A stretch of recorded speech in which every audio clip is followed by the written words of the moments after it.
What's going on, everybody? I'm at a conference, but I just had this idea, so I'm gonna head back to the room and record this video. Let's go. One of the mistakes that teachers make when trying to implement a growth mindset in their classroom is that they focus on things like the power of yet, but sometimes we overpraise the progress. And I'm gonna say why that is important in just a minute. And here's what we do instead. One, we can praise the progress, but make sure we also reflect on the regression. And here's why.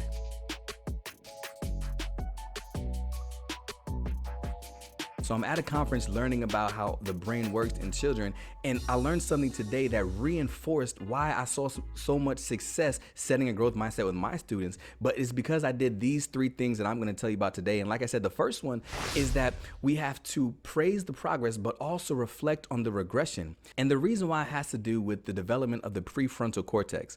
In a child, the prefrontal cortex is not fully developed. As a matter of fact, it's not really developed until you're 16 to 23 years old.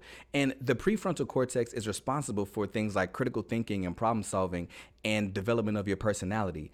So as a child, we're taking in a whole bunch of different experiences and responding to them. And that's starting to form some ideas in our prefrontal cortex that now form our beliefs and how we are as an adult. So for a child that thrives on praise, they start to feel as if the things that they are praised for are the things that they need to be. So if I'm praised for academic accolades, or I'm praised for critical thinking, or I'm praised for growing or doing a good job, I feel like I must be smart. But how many of us know that sometimes it's not only about what you say, but what you don't say that matters as well? Like my wife got her hair done not too long ago, and she came home and she said, "What do you think about my hair?"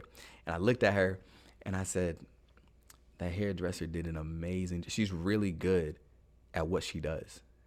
And my wife was like, "So you don't like it?" Right? Because I didn't say I liked it. Sometimes what we don't say gives a message as clearly as what we do say. And no, I did not like that look on her. And when it pertains to praise, sometimes students feel like what you praise, you love, but what you don't praise, you hate. So if you praise me for doing these things that make me feel as if I'm smart, what happens in those moments when I'm not smart? That must mean that I am. Now, you didn't say that the kid was dumb. You didn't say that the student was stupid. You didn't say that they're a loser or inadequate or incompetent, but because you praise them for doing the smart things, in the moments when they do something that is the opposite of smart, now they feel as if I'm not praised for this, that must mean I'm not good. We can praise the progress. We want students to feel good about growing, but what happens when I'm not moving in the right direction? Does that now mean that I'm a failure? Because that's what I'm feeling in your class when you're praising the students that are growing and you don't praise me.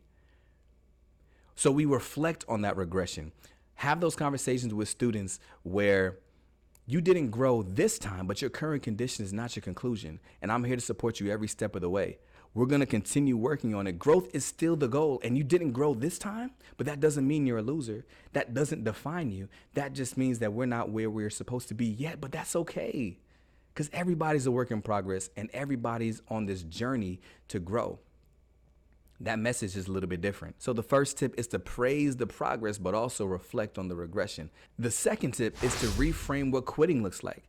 Because for students that are trying to develop a growth mindset, we tell them someone with a growth mindset doesn't quit. We'll praise students that don't quit, but that says to students who do quit or do want to quit, that you're a failure. Right? So rather, yes, continue to praise the students that are not quitting, but have those conversations with students who do quit about when it's okay to quit and what quitting even looks like. Because maybe you're overwhelmed at this moment. Have that conversation with students. Maybe you're overwhelmed. You don't need to quit. You just need to pause. You just need to rest, reflect, and restart. And also just reframe what quitting looks like, period. Because we say that somebody with a growth mindset doesn't quit, but it's okay to quit sometimes. I was on a path to being an accountant. I realized that that wasn't my calling. I quit that path and I pursued math education instead, and look at me now. So rather than saying don't quit, ask what is your plan instead. And also acknowledge that not everything can be quit. So if an 8-year-old tells me that they want to quit school, I'm not saying, okay, so what's your plan instead? No, I'm going to encourage them that sometimes we have to do the things that we don't want to do in order to have the things that we do want to have. And I know you're overwhelmed right now and that you want to quit, but I'm going to support you through this, and we're going to do this thing together because you can't quit this, because success is on the other side. So yes, praise the students that don't quit, but also support those students that feel like they need to. The third tip is to allow them to feel bad about making mistakes, because we say that somebody with a growth mindset sees obstacles as opportunities, and we praise the bravery for when they make mistakes in public and are still able to move on. But now that says to somebody who feels embarrassed in the moment that you're weak. So I actually had this conversation with a student last week where he failed a test and he said, I failed. And he was feeling bad. And I said, you did. You did. You failed. Own that. Feel that.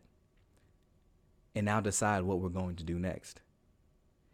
And that's the part that a lot of us don't address. Sometimes we try to skip over that feeling, and telling somebody how to feel is extremely hard.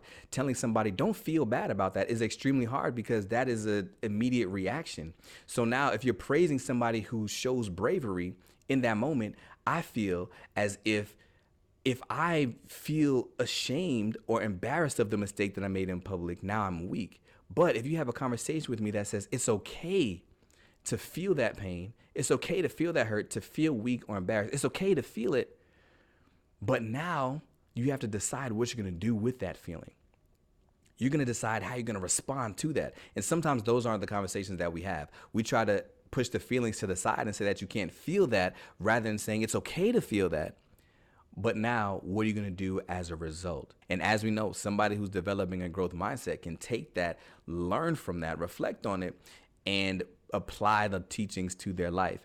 So we talk about the fact that implementing a growth mindset is not a one-time thing.